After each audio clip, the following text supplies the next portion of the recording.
Adéntrate en el intrigante mundo de la Inquisición, un poderoso ente que marcó época con su implacable búsqueda de herejes y su misterioso dominio sobre las conciencias.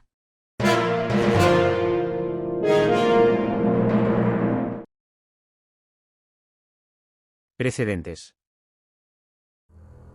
La creación de la institución inquisitorial no se originó exclusivamente en España. De hecho, la primera forma de Inquisición, conocida como la Inquisición episcopal, surgió a través de la bula papal Ad Volendam, emitida por el Papa Lucio III a finales del siglo XII. Esta medida se implementó como una estrategia para enfrentar la herejía albigense en el sur de Francia. Más tarde, en 1231 a 1233, el Papa Gregorio IX estableció la Inquisición pontificia mediante la bula Excommunicamus, la cual se extendió por varios reinos cristianos de Europa durante la Edad Media.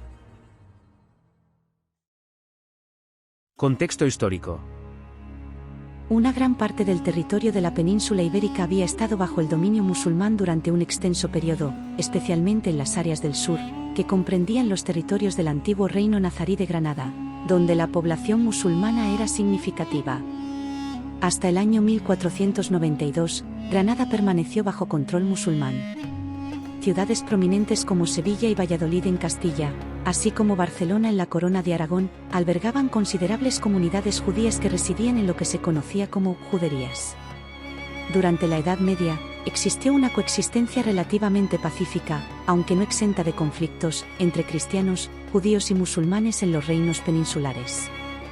Sin embargo, a finales del siglo XIV, se produjeron episodios de violencia antijudía en algunos lugares de España, fomentados por la predicación de Ferran Martínez, arcediano de Écija.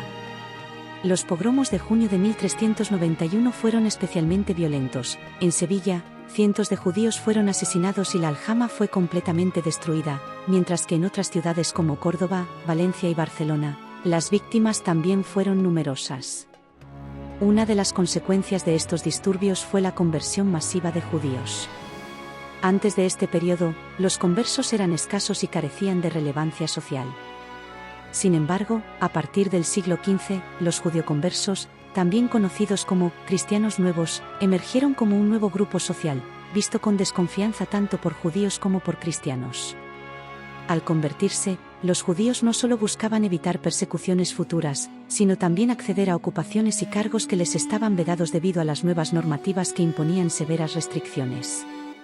Muchos conversos alcanzaron posiciones destacadas en los reinos hispanos del siglo XV, incluyendo médicos, escritores, banqueros e incluso algunos miembros de la jerarquía eclesiástica. La revuelta de Pedro Sarmiento en Toledo en 1449 se centró principalmente en la desconfianza de los cristianos viejos hacia los recién convertidos, lo que se reflejó en los estatutos de pureza de sangre que se extendieron a numerosas instituciones, prohibiendo el acceso a los conversos. Antes de seguir con el vídeo, nos gustaría saber tu opinión sobre esta figura histórica. Deja un comentario, y si te está gustando el contenido no olvides suscribirte y darle a like. Continuamos. Creación de la Inquisición. El fraile dominico sevillano Alonso de Ojeda logró persuadir a la reina Isabel I, durante su estancia en Sevilla entre 1477 y 1478, sobre la existencia de prácticas judaizantes entre los conversos andaluces. Un informe solicitado por los soberanos, elaborado por el arzobispo de Sevilla, Pedro González de Mendoza, y el dominico Tomás de Torquemada, confirmó estas afirmaciones. Para erradicar a los falsos conversos, los reyes católicos decidieron introducir la Inquisición en Castilla, solicitando la autorización papal. El 1 de noviembre de 1478, el Papa Sisto IV emitió la bula Exigit sinceras devotionis affectus, estableciendo así la Inquisición para la Corona de Castilla, con el nombramiento de inquisidores bajo la competencia exclusiva de los monarcas. Sin embargo, los primeros inquisidores, Miguel de Morillo y Juan de San Martín, no fueron designados hasta 2 años después, el 27 de septiembre de 1480, en Medina del Campo. Inicialmente, la actividad de la Inquisición se concentró en las diócesis de Sevilla y Córdoba, donde Alonso de Ojeda había identificado la presencia de conversos judaizantes. El primer auto de fe tuvo lugar en Sevilla el 6 de febrero de 1481, donde 6 personas fueron condenadas a la hoguera. El sermón fue pronunciado por Alonso de Ojeda, quien fue el impulsor principal de la creación de la Inquisición. A partir de entonces, la presencia de la Inquisición en la Corona de Castilla se expandió rápidamente, con tribunales establecidos en 8 ciudades castellanas para 1492, incluyendo Ávila, Córdoba, Jaén, Medina del Campo, Segovia, Sigüenza, Toledo y Valladolid. La implementación de la Inquisición en los territorios de la Corona de Aragón resultó más compleja. Fernando el Católico no estableció nuevos nombramientos, sino que revivió la antigua Inquisición pontificia bajo su control directo. Sin embargo, la población en estos territorios se mostró reticente a las acciones de la Inquisición. Las tensiones entre Fernando y Sisto IV llevaron a este último a emitir una nueva bula que prohibía explícitamente la expansión de la Inquisición a Aragón. A pesar de ello, las presiones del monarca aragonés llevaron al Papa a suspender la bula y, eventualmente, a nombrar a Torquemada como Inquisidor General de Aragón, Valencia y Cataluña en octubre de 1483. Con esta medida, la Inquisición se convirtió en la única autoridad en todos los reinos de la monarquía hispánica, sirviendo como un instrumento útil para los intereses de la corona. Sin embargo, las ciudades de Aragón continuaron resistiéndose, incluso hubo intentos de revuelta, como en Teruel en 1484 a 1485. Sin embargo, el asesinato del inquisidor Pedro Arbués en Zaragoza el 15 de septiembre de 1485 cambió la opinión pública en contra de los conversos y a favor de la Inquisición. Los tribunales de la Inquisición en Aragón se concentraron especialmente en los miembros de la influyente minoría conversa, debilitando así su influencia en la administración aragonesa. Expulsión de los judíos. La expulsión de los judíos y la persecución de los conversos judíos sigue siendo un tema de gran interés en la historia española. A pesar de que los judíos que seguían practicando su fe no eran blanco directo de la Inquisición, se sospechaba de ellos por supuestamente influir en los conversos para que mantuvieran sus prácticas judías. El 31 de marzo de 1492, apenas 3 meses después de la conquista de Granada, los reyes católicos emitieron el decreto de la Alhambra, ordenando la expulsión de los judíos de sus reinos. Se les dio hasta el 31 de julio de ese año para convertirse al cristianismo o abandonar España, con la opción de llevarse sus posesiones, excepto en oro, plata o dinero. La justificación dada fue la supuesta recaída de muchos conversos debido a la presencia de judíos no conversos que los influenciaban para mantener su fe judía. Aunque una delegación de judíos, liderada por Isaac Abravanel, intentó sobornar a los reyes católicos para revocar el edicto, la influencia del inquisidor general pesó más. Aquellos que optaron por quedarse se unieron al grupo de conversos que eran el objetivo principal de la Inquisición. Dado que cualquier judío que permaneciera en España había sido bautizado, si continuaba practicando el judaísmo era susceptible de ser denunciado. Se estima que muchas conversiones realizadas durante ese periodo no fueron sinceras, sino motivadas por el deseo de evitar la expulsión. Represión del protestantismo. La llegada del nuevo monarca Carlos I a España, en 1516 planteó esperanzas entre los conversos de que podría significar el fin o al menos la reducción de la influencia de la Inquisición. Sin embargo, a pesar de las persistentes solicitudes de las Cortes de Castilla y Aragón, el rey mantuvo intacto el sistema inquisitorial. A lo largo del siglo XVI, la Inquisición demostró ser eficaz para sofocar los escasos brotes de protestantismo que surgieron en España. Curiosamente, muchos de estos protestantes tenían origen judío. Los principales procesos contra grupos luteranos ocurrieron entre 1558 y 1562, al comienzo del reinado de Felipe II, contra 2 comunidades protestantes en las ciudades de Valladolid y Sevilla. Estos procesos marcaron un aumento significativo en la actividad inquisitorial. Se llevaron a cabo varios autos de fe masivos, algunos de ellos presididos por miembros de la realeza, donde alrededor de 100 de personas fueron ejecutadas.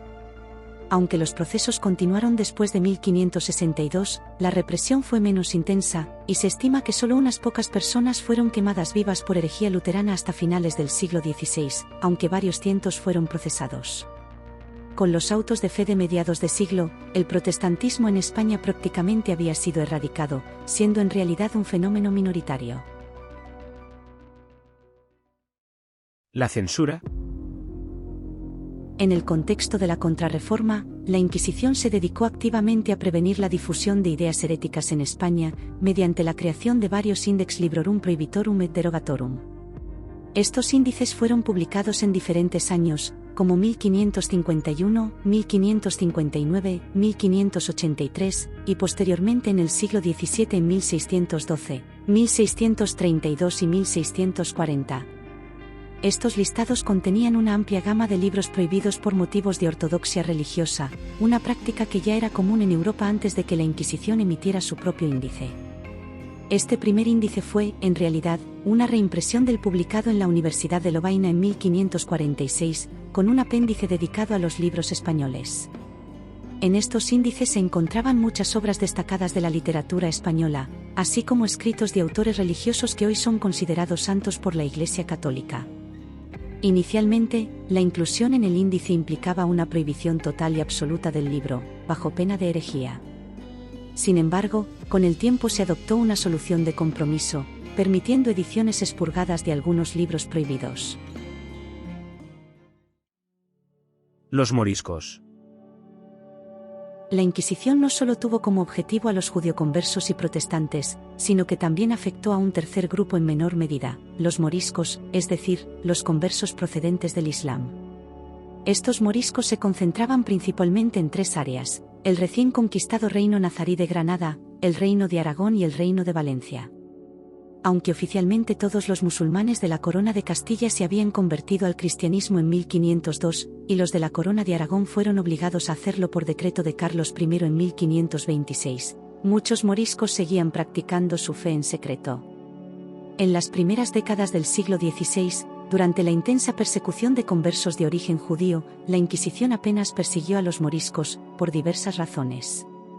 En los reinos de Valencia y Aragón, la mayoría de los moriscos estaban bajo la jurisdicción de la nobleza, y perseguirlos hubiera ido en contra de los intereses económicos de esta poderosa clase social. En Granada, el temor a la rebelión en una zona vulnerable debido a la amenaza turca llevó a ensayar una política de evangelización pacífica con los moriscos, algo que no se aplicó a los judioconversos. Sin embargo, en la segunda mitad del siglo XVI, bajo el reinado de Felipe II, la situación cambió. Entre 1568 y 1570, se produjo la rebelión de las Alpujarras, una sublevación reprimida con dureza, seguida de una intensificación de los procesos de la Inquisición contra los moriscos, también en la Corona de Aragón. La persistente tensión causada por los moriscos llevó a una solución radical, la expulsión, decretada el 4 de abril de 1609 bajo el reinado de Felipe III. Esta expulsión se llevó a cabo en varias etapas hasta 1614, durante las cuales cientos de miles de personas abandonaron España. Muchos de los expulsados eran cristianos devotos, todos bautizados y oficialmente reconocidos como cristianos. Otros delitos. La sección de supersticiones aborda los casos relacionados con la brujería, aunque la persecución de brujas en España fue considerablemente menos intensa que en otros países europeos, especialmente en Francia, Inglaterra y Alemania. Un ejemplo destacado fue el proceso de Logroño, donde se juzgaron a las brujas de Zugarramurdi, Navarra. Durante el auto de fe celebrado en Logroño los días 7 y 8 de noviembre de 1610, 6 personas fueron quemadas en la hoguera, y otras 5 en efigie, por haber fallecido anteriormente. En términos generales, la Inquisición adoptó una postura escéptica hacia los casos de brujería, considerándolos, a diferencia de los inquisidores medievales, como simples supersticiones sin fundamento. Aunque la Inquisición fue establecida para combatir la herejía, también se ocupó de una amplia gama de delitos que solo indirectamente podían relacionarse con la heterodoxia religiosa. La Inquisición también tenía competencia sobre muchos delitos contra la moral, a menudo en conflicto con los tribunales civiles. La represión inquisitorial de la homosexualidad y el bestialismo merece una mención aparte. Abolición de la Inquisición. Napoleón derogó la Inquisición mediante los decretos de Chamartín en diciembre de 1808, lo que significa que no estuvo en vigor durante el reinado de José I, 1808 a 1812. En 1813, los diputados liberales de las Cortes de Cádiz también acordaron su abolición, en gran parte motivados por la indignación que causó la condena del Santo Oficio a la resistencia popular contra la ocupación francesa. Sin embargo, fue temporalmente restablecida cuando Fernando VII recuperó el trono el 1 de julio de 1814, y luego abolida nuevamente durante el trienio liberal. Durante la década ominosa, la Inquisición no fue oficialmente reinstaurada, como comúnmente se cree, sino que en algunas diócesis fue reemplazada por las juntas de fe, permitidas por las autoridades locales. Finalmente, la Inquisición fue abolido de manera definitiva el 15 de julio de 1834 mediante un real decreto firmado por la regente María Cristina de Borbón, durante la minoría de edad de Isabel II y por sugerencia del presidente del Consejo de Ministros, el liberal moderado Francisco Martínez de la Rosa. Si te gustó el vídeo, deja un comentario y no olvides darle a like y suscribirte al canal para no perderte futuros vídeos. Nos vemos en otro apasionante vídeo sobre alguna figura histórica.